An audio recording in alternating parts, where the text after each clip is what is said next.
really is very much about the human race, love, family, and by definition also involves time because of interstellar travel. And I think that one of the things that Christopher Nolan as a filmmaker really does, it's really quite spectacular, is he really can be bold with his filmmaking ideas and yet can command a budget that allows him to really take them to fruition, which I think is not always possible, right, for a variety of reasons. And I also really love the way that he films in terms of shooting in IMAX 70mm film, which is such an immersive experience.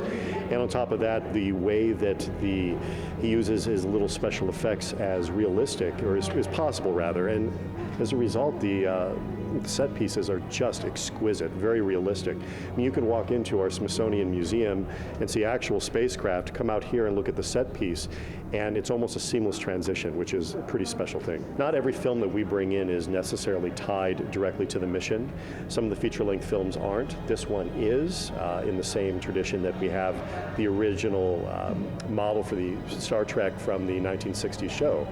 And that's one of the artifacts in our collection along with some of the tribbles. So you see how looking at the future has changed from the 60s through today as reflected in our collection. And while this isn't a permanent artifact here, this is purely a set piece at this stage, it really is interesting to see how that vision has changed through the eyes of various film directors.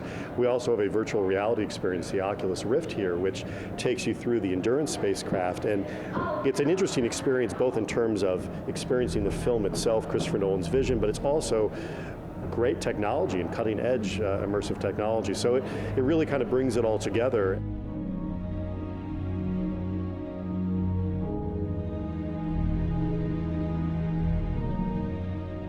It was really good.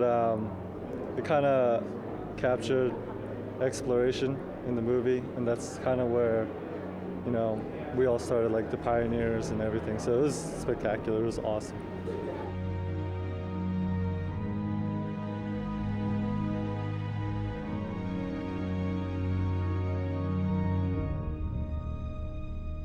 I think it was really fabulous, and the science was like almost 99% right in most of the scenes and how they explained it.